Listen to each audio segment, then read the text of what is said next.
10대를 위한 부모 반란. 우리가 세상을 바꿀 순 없어도 아이들의 삶은 바꿀 수 있다. 우리 아이들 위해 경쟁 교육에서 벗어나야 한다는 아우성. 부모부터 바뀌어야 합니다. 네, 10대를 위한 부모 반란 나부 행성 제 6회차 되었습니다. 안녕하세요. 나부터 교육운동가 부모 반란군 알프입니다. 우리 아이들 위해 세상 향해 외치는 부모 반란군 제릭스입니다. 부모가 바뀌어야 아이들이 살 수 있다. 나부터 교육운동가 주발리안입니다. 네, 먼저 오늘의 영상 보고 올까요? 초등학교 4학년 아이들 겨울방학 특강 모집을 하더라고요. 미적분반. 순식간에 마감이 됐어. 우리 아이가 빨리 따라잡게 만들어야 된다라는 공포스러움까지 느끼시는 것 같아요. 이걸 보시면서 우리도 알아. 근데 다들 선행학습 시키는데 어쩌라고. 아나운서님의 다들 선행학습 시키는데 어쩌라고 하는 멘트가 인상적이었습니다. 네, 7세 고시 사교육 열풍이 저 연령대까지 확장되는 현장을 보고 왔습니다.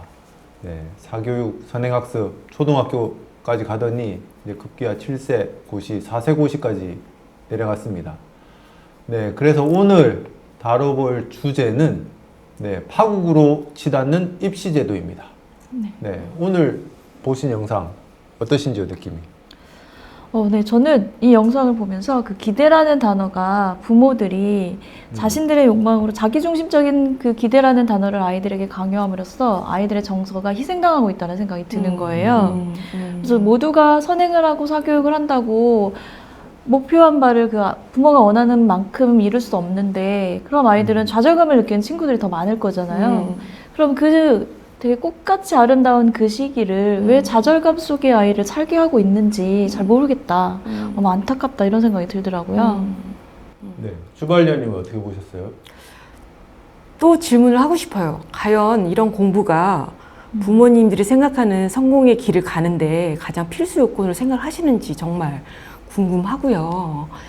몇 명은 그렇게 될 수도 있겠죠. 근데 많은 다수의 아이들은 어쩜 이 과정을 통해서 집에서 아예 안 나오는 요즘 무기력하고 폐쇄적인 아이들이 점점 많아지고 있거든요. 그런 아이를 만드는 초초초 최단기를 이분들이 선택하고 있는 게 아닌가. 무엇을 위한 선택인지 잘 모르겠다 생각이 좀 들어서 고통스러워할 아이들을 생각하니까 제 마음도 조금 아픈 것 같아요. 선행학습이 점점 치열해지고 심화되는 이유는 뭘까요? 이 현상에 대해서 잘 설명한 영상이 있는데 이것도 한번 보고 오도록 하겠습니다. 오늘 주로 말씀드릴 거는 이제 7세 고시 얘기도 좀 이따가 나올 텐데 사교육이나 교육 경쟁을 좀 인수분해하는 거예요. 우리는 왜 이렇게 미친 듯이 경쟁을 하고 있고 왜 이렇게 사교육비를 뭐 어느 정도 쓰는 것까지는 이해하겠는데 뭐 이렇게 굉장히 과도할 정도로 쓰게 되었나 이게 어떤 원인이 있는가 이런 것들을 이제 들여다보는 건데 이범님 영상이 1시간이 넘는 건데 요거 도표 한 장으로 압축을 해봤습니다. 역시 전문가의 손길이 닿았는데요. 주발리안님께서 이렇게 잘 정리를 해주셨습니다. 요 도표 어떻게 읽는 건가 하면 입시제도가 바뀌고요. 그러면 사교육에서 대응 방안이 나옵니다. 그러면 부모님들이 거기에 대해서 응전을 하게 되어 있습니다. 그래서 입시와 사교육기관과 부모님의 반응 요것들을 잘 시기별로 정리하신 게 되겠습니다. 내용이 많지만 짧게 굵직한 것만 짚어드리도록 하겠습니다. 90년도에는 외고과학고 입시가 등장했고요. 외고에는 토플, 과학고는 수학과학이 또는 올림피아드 입상 성적이 중요하다 이런 진단이 나왔어요. 그러니까 사교육과 선행학습 이것들이 조기화되는 게 됐습니다. 두 번째로는 영어 유치원이 확산됐는데요. 이것은 7차 교육 과정에서 초등학교 3학년부터 영어 교육이 정규 과정으로 도입되면서 시작됐어요.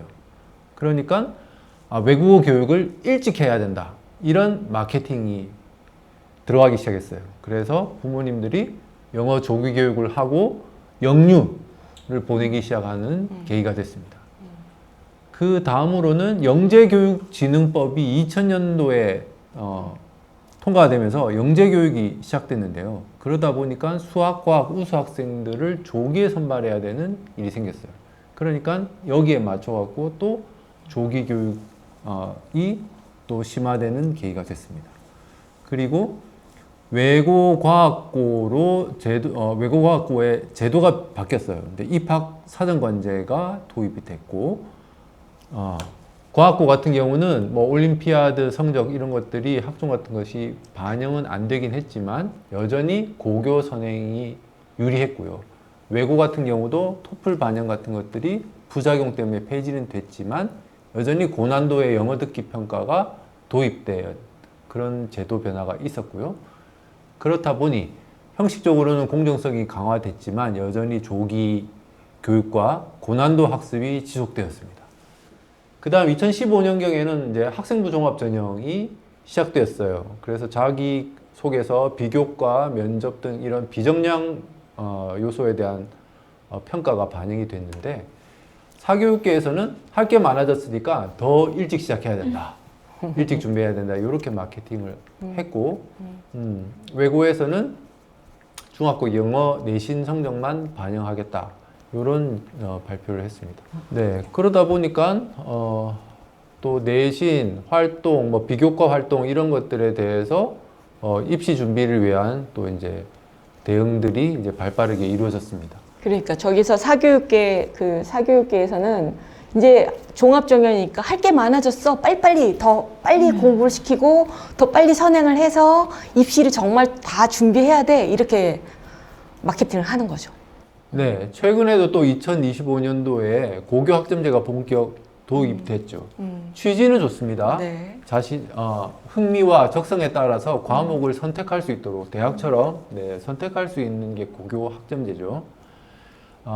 이런 것들이 도입이 됐지만 결국 이 진로 과목들과 대입 연계가 불확실하다 하는 이제 불안감이 증폭이 됐고, 그러니까 고교 학점 때문에 과목들 여러 개를 들어야 되니 국영수는 더 일찍 해야 돼요 라는 말이 또 사교육계에서 마케팅 용어로 나왔고요. 이런 불안감을 증폭시키는 것 때문에 7세 고시가 더 확산되고 있는 현상이 아닌가, 이렇게 진단을 했습니다.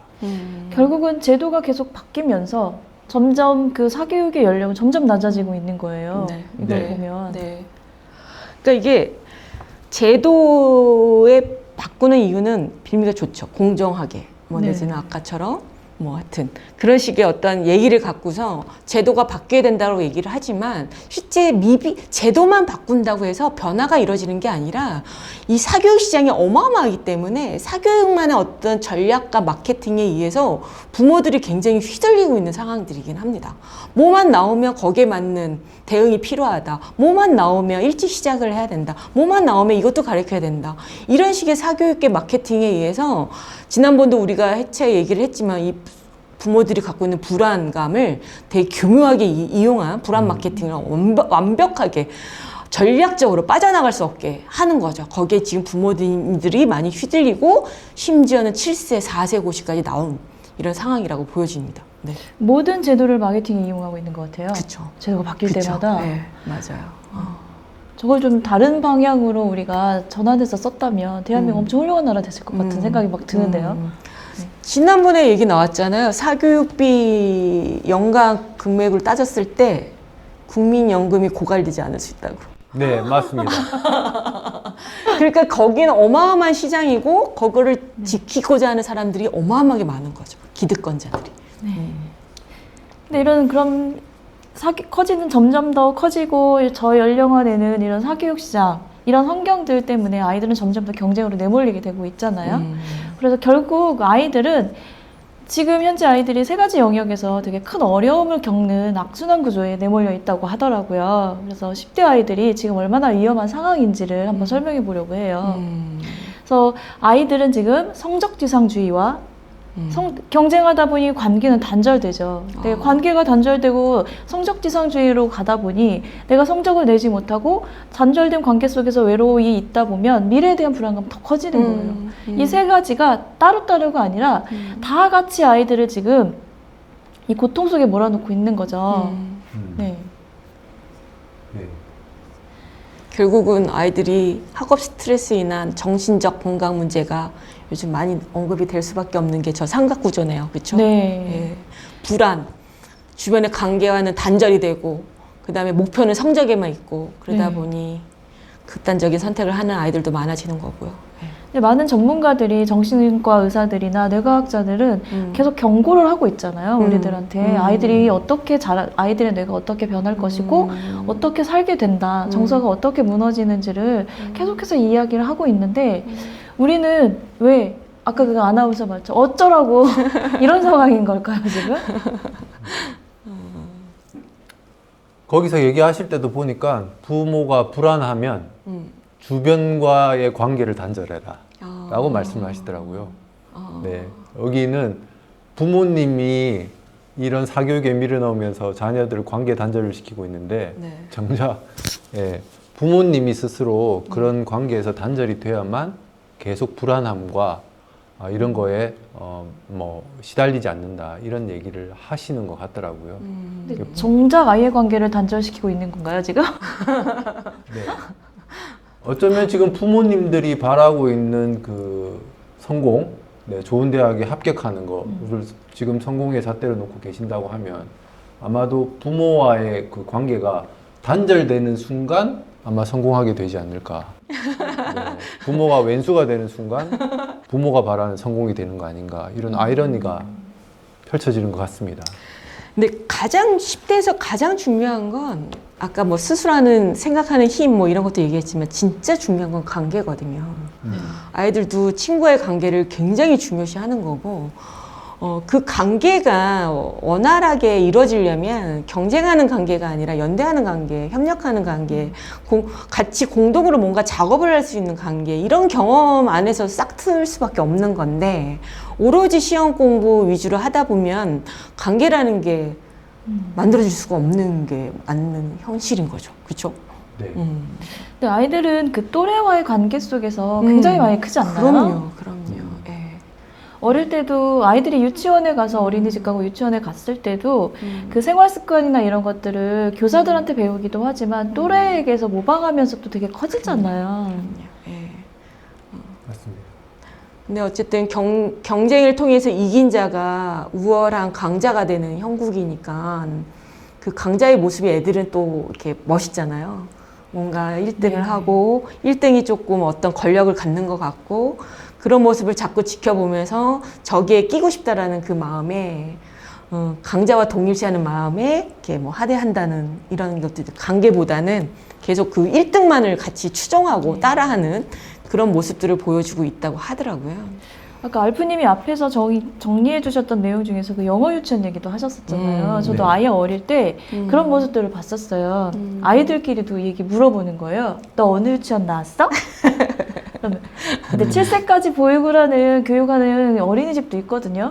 어디 어린이집 나왔다고 하면 굉장히 무시당하는 것 같은. 그리고 되게 유명한 영어 유치원을 어디 어학원 출신이야 막 이러면 되게 어깨에 힘이 들어가는 것처럼 큰 소리로 막 얘기하는 아이들도 있더라고요. 네. 그래서 그것도 지금 같은 맥락이 아닐까. 그러니까요. 네. 사실 최근에 어디 그 박물관이나 미술관이나 가 보면 어린 자녀하고 부모님이 영어로 대화하는 분들이 꽤 계시더라고요. 네, 그래서 자연스럽게 영어 이름을 부르면서 네. 거기도 제이미가 많은 것 같은 생각이 듭니다. 네.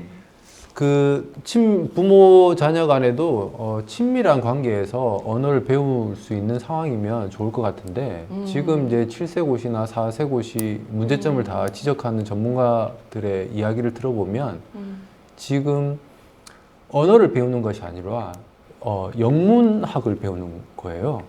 그러니까 굉장히 긴 글을 읽고 그걸 가지고 자기의 글을 쓰게 되고 하는 거죠. 한글로도 사실 그런 일들은 초등학교 입학하고 나서나 하는 건데 지금 그거를 4세, 7세에서 어린아이들이 지금 영어를 가지고 하고 있다는 거예요.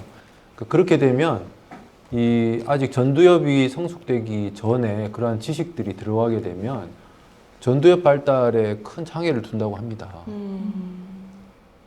근데 굉장히 위험한 도박을 하고 계신 거 아닌가, 부모님들이. 근데 그런 생각이 들어요. 근데 결국은 그게 좋은 대학 가려는 거죠. 의대나 가려고 하는 그 마음 때문에 저렇게 시작을 하고 있는 거 맞죠? 초등의대반을 들어가서 초등학교 때 영어를 떼고 중학교 때 수학을 떼고 고등학교에 가서는 학생부 종합전형이나 뭐 수시를 위한 준비를 하는, 그러니 아이들은 이제 7세에서 좋은 7세 고시를 통해서 좋은 어학원에 들어가고. 네. 아이들도 위험한데 그러면 이렇게 위험한 아이들 키우고 계신 부모님들은 괜찮은가? 부모님들은 또 부모님대로 불안에 지쳐가고 있다고 하는데요. 그 5회차에 부모 도덕이라는 얘기를 했었잖아요.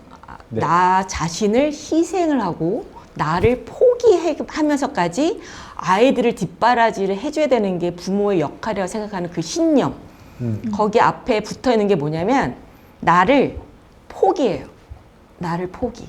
나를 포기하고 내가 본인도 앞으로 아이가 독립을 하게 되면 남은 인생이 40년이 될지 60년이 될지 모르는 이 삶에 지금 우리도 당면하고 있는 건데 오히려 자녀의 모든 것을 올인을 하다 보니 내가 없어지는 거죠.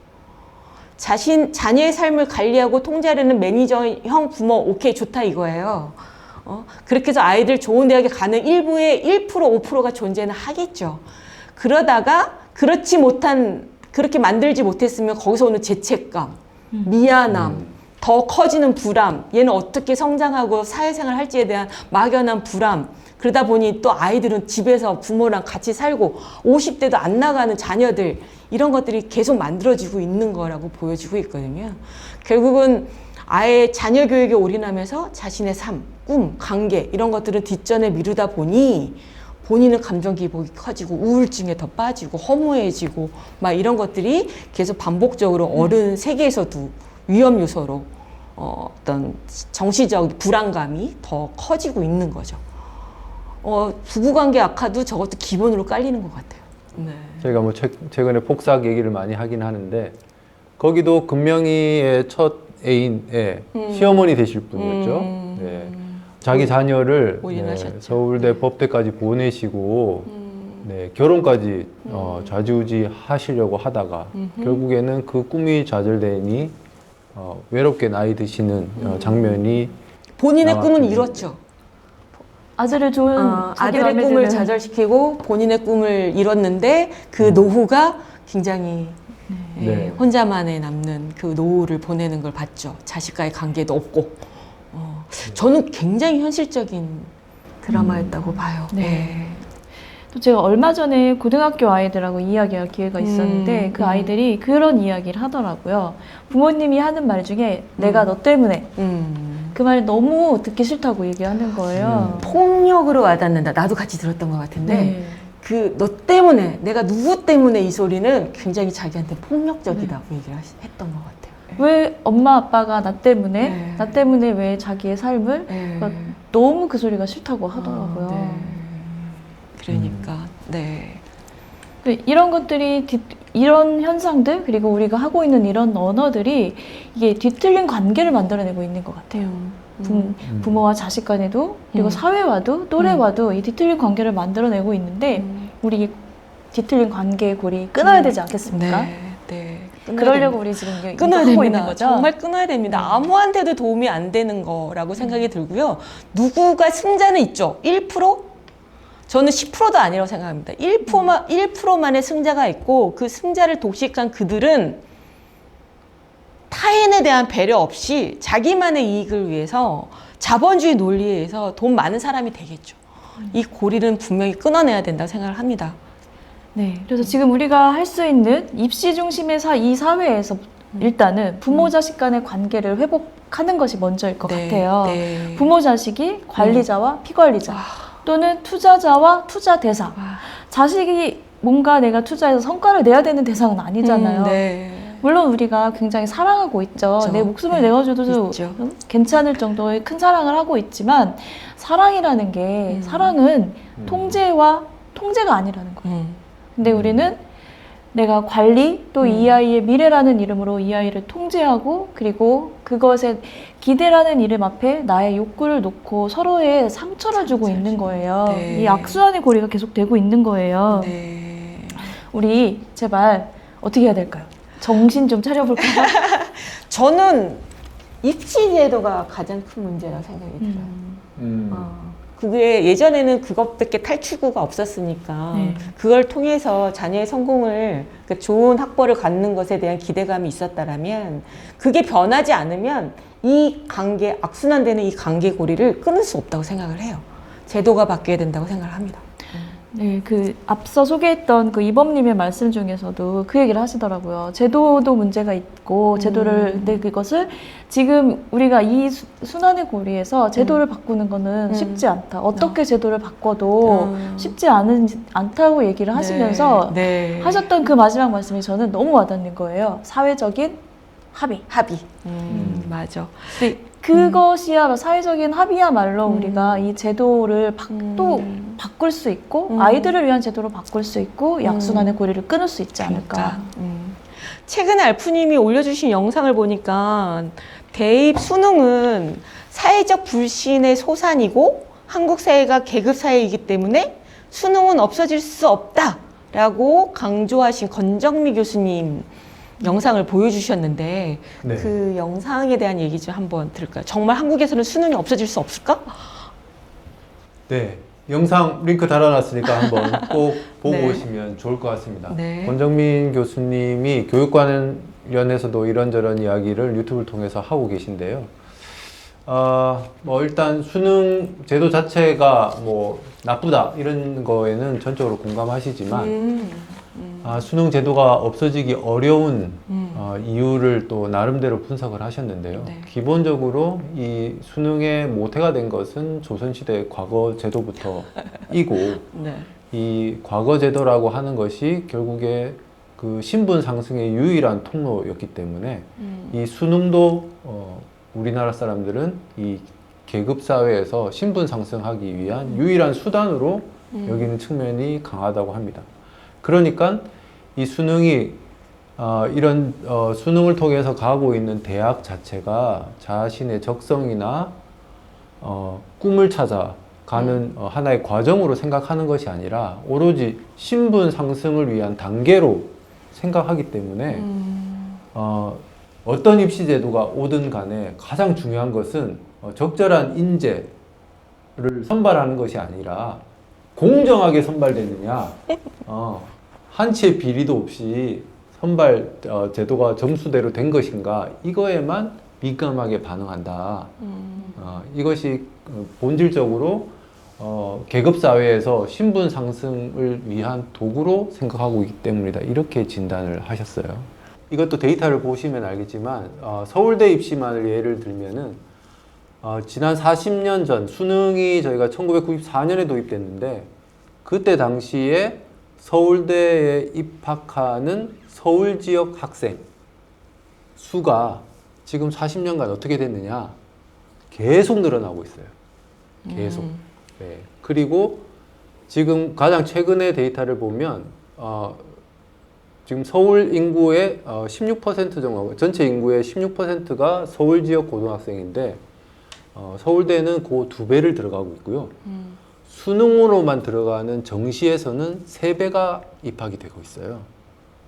네. 그러니까 과연 이런 수능이란 것이 과연 계급이나 경제력하고 이게 비례관계가 아닌 것인가? 이게 과연 수능이란 것도 그러면 공정한 제도인가? 이런 데 대해서 질문을 아니 던질 수가 없는 것이죠. 네. 그 서울대 입학의 얘기를 든 이유는 뭐냐면 저희가 좋은 제도들을 뭐 교육감들이 바뀔 때마다 좋은 제도들이, 입시 제도들이 도입되기도 했어요. 입학사정관 제도라든가 뭐 학생부 종합전형이라든가 이런 굉장히 좋은 제도였습니다. 그런데 거기서 문제가 됐던 거는 중간중간에 나왔던 비리, 이런 거 있죠. 입시 비리와 관련된 거, 또는 불공정하게 매겨진 거, 이런 부작용들을 언론이 굉장히 부각하고 그 결과가 어떻게 됐냐면 다시 수능 체제로 돌아간 거예요. 그런데 수능 체제는 아까 말씀드렸다시피 결국에는 더 극심한 불균형을 만들게 돼요. 결과적으로는 더 불공정한 제도예요. 그런데 언론이나 이런 데서는 학생부 종합전형이라든지 입학사정관 제도가 비리의 온상이다라고 공격을 하고 있는 거예요. 네. 그러니까 이런 부분들은 부모님들이 조금 한번 곱씹어서 생각해 볼 만한 주제 아닌가 이런 생각이 듭니다. 네. 근데 또 반면에 이런 생각을 가진 부모님들도 계실 것 같아요. 지금 이렇게 계급사회일 수밖에 없는 이 사회에서 내가 신분 상승을 할 수 있는 게 유일하게 이 불합리하던 모순이 있던 입시를 통해서 내가 신분 상승을 할 수밖에 없는데 어쩌라는 거야 라고 생각을 하실 수도 있을 것 같은데 그럼 그런 분들에게는 알프님 혹시 또 이야기해 주실 게 있을까요? 네. 지지난 영상인가요? 제가 열차에서 뛰어내려야 된다라고 말씀드렸는데 설국 열차가 딱 그 계급을 나타내는 것이죠. 그 열차에서 앞칸으로 옮기기 위해서 치열하게 노력을 합니다. 그런데 그 앞칸으로 계속 가려는 그 경쟁에 들어가 있으면 이 계급사회 자체를 탈피할 수가 없어요. 기본적으로 이 구조에서 내려야 돼요. 내려야 그 상황을 벗어날 수 있는 것인데 자꾸 이 경쟁 이데올로기, 내가 한 칸이라도 계급에서 위로 올라가야 된다. 그게 네가 성공하는 것이다라는 그런 가치관에 자기가 동조하게 되면 그 구조를 탈피할 수가 없을 거다. 네. 이런 생각을 하는 겁니다. 네. 좋은 말씀인 것 같아요. 내리자. 다 네. 같이 합의해서. 제발 신분 상승 가능하죠. 신분 상승이 전원이 되는 게 아니고요. 일부만 갈 수 있습니다. 일부만 신분 상승을 합니다. 근데 모든 사람들이 다 이걸 통해서 신분 상승할 거라고 믿는다라면 모든 것을 잘하는 아이를 만들기 위해서 그 많은 돈을 쓰고서 아이를 만들게 되면 이런 아이 몇 명, 그러니까 1% 10%도 안 되는 이런 아이를 만들 거냐, 아니면 나 고유의 이 아이가 뭐라도 하나라도 정말 잘하는 어떤 자기가 좋아하는 거를 진짜 그걸 뎁스하게 잘하는 아이를 만들 거냐라는 거를 봤었을 때 뛰어내려도 자기가 잘하는 걸 알고서 뛰어내려야 먹고 살 수 있지 않습니까? 그 힘을 만들어줘야 되는 거죠. 저는 수능은 절대 그런 아이를 만들 수 없다고 생각합니다. 책도 많이 읽고 자치활동 많이 해야 되고 토론도 같이 많이 해야 되고 뭔가 행사도 준비해봐서 끝까지 처음부터 끝까지 책임을 해봐야 되고 이런 경험들이 많은 친구들이 열차에서 뛰어내려도 자기만의 삶을 만들어갈 수 있거든요. 그게 중요한 겁니다. 벗어난다고 두려워하지 마시고요. 벗어나서 살 수 있는 힘을 우리가 만들어줘야 되는 거예요. 그런 것들이 부모가 하는 역할이라고 생각이 들고 있어요. 또 흥분하네요, 제가. 네. 뭐 맥락이 안 맞을 수도 있긴 한데 이제 오늘 여기 오기 전에 아이한테 했던 말이 갑자기 생각이 났어요. 주말리아님 말 들으면서 내가 지금 너에게 투자하지 않는 거는 그것을 모아서 나의 노후를 대비하는 것이 너를 위한 일이야 라고 제가 얘기했거든요. 그게 준비되어 있지 않고 모든 것을 포기하고 아이에게 다 몰빵했을 때 그 노후는 어떻게 해요? 아이에게 더 큰 고통을 주는 거죠. 얹혀 네. 있을 것도 아니고. 네. 그러니까. 네. 그 오해하시지 마실 게 저는 본질적으로 공부를 열심히 하는 거를 좋아합니다. 좋아합니다. 네. 좋아합니다. 그거를 네. 권장합니다. 네. 열심히 공부해야 된다라고 네. 말합니다. 저 네. 자녀한테도. 네. 그런데 네. 문제는 이 지금 수능이 쓸데없는 거를 머릿속에 넣고 있다는 거예요. 네, 정작 중요한 것은 가르치지 않고 전혀 쓸데없는 것들을 머릿속에 넣게 하고 그것들을 가지고 평가를 하고 있으니까 사실 이것은 국제 경쟁력, 국가의 인재 개발 이런 측면에서 봐서도 전혀 설득력이 없는 평가 제도예요. 네. 말 잘 듣고 목표 정하면 막 앞으로 가는 애들이 누구한테 좋을까요? 학원? 기업. 돈 많이 버는 자본주의 논리에 강하게 쓰여있는 기업에서는 그런 친구가 취업을 하면 아주 좋겠죠. 기업에서 원하는 인재상이죠. 딱 정하는 일, 초스피드로 빠르게 해결하고 쫙쫙쫙쫙 하는 친구들. 그러니까 결국은 이런 걸 만드는 힘이 수능이란 제도를 버리지 않고 유지하면서 계속 이런 식으로 만드는 이유가 그런 얘기도 하시더라고요. 전문가분들께서는, 학자께서는 자본주의에 순응하는 아이들을 키우면서 인적 자원을 만드는 것이 우리만의 삶을 살아야 되는데 돈을 벌어주는 기계로 만드는 것일 수도 있습니다. 일단 오늘 부모님들이 꼭 기억하실 것은 수능은 공정하다라는 것은 착각이다. 착각이다. 네, 그 말은 꼭 기억했으면 좋겠다는 생각이 듭니다. 네. 네. 그리고 저희가 이야기하는 것이 공부하면 안 된다, 공부하지 말아라도 아니고 학원을 가면 안 된다도 아니에요.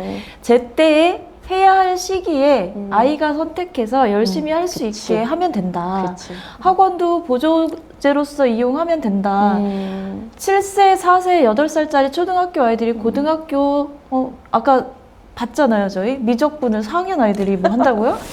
그러니까 그런 것들을 하지 말자라는 이야기이지 아이들을 공부시키지 말아야 되고 뭐 학원을 가면 아이가 고통스러워하고 이런 얘기가 아니라는 거죠. 그렇죠. 우리 몇 회차죠? 공부 얘기했잖아요. 공부는 시험 준비가 아니고요. 성적 준비가 아니고요. 공부는 자기가 하고 싶은 일을 갈고 닦는 게 공부입니다. 예, 진짜 공부합시다. 우리 진짜 공부. 네. 그래서 저 이거 얘기해도 되나요? 네, 결론을 얘기해 결론을 주십시오. 얘기해도 되나요? 그래서 우리 이 책 읽으셔야 됩니다.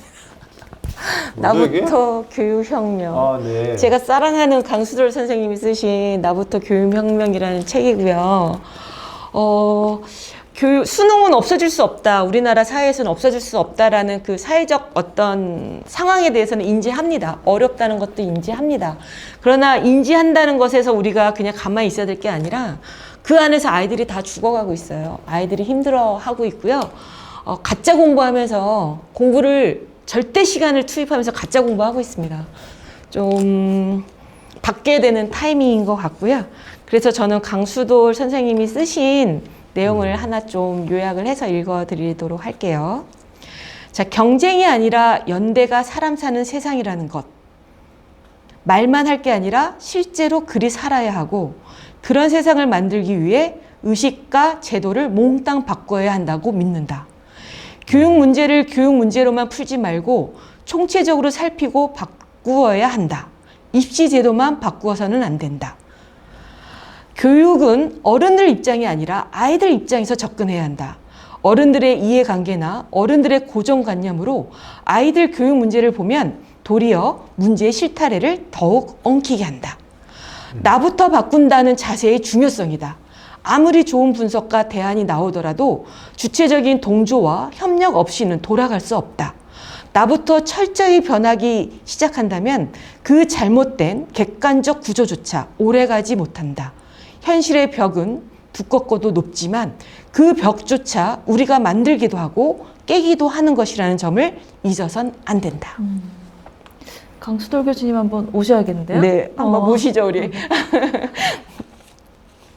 네. 아이들이 결혼 안 하고 MZ 세대들이 결혼 안 하고 자녀를 낳지 않는 것을 도대체 이해할 수가 없다.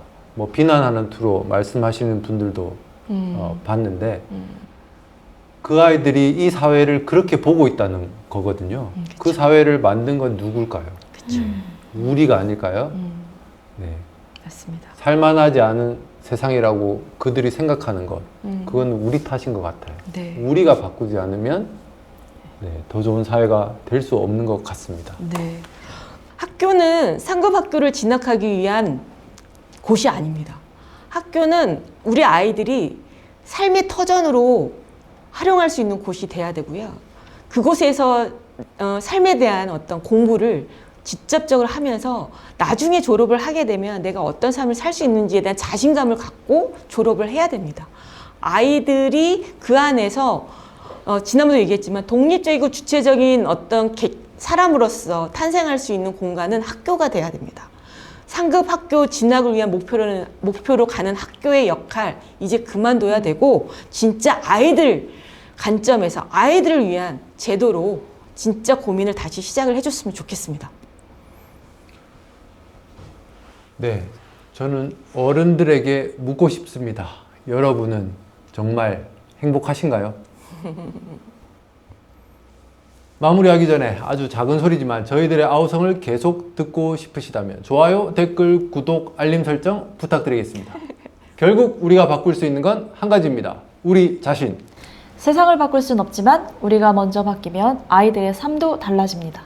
자, 여러분도 같이 반란군이 되어보는 건 어떨까요? 나부터!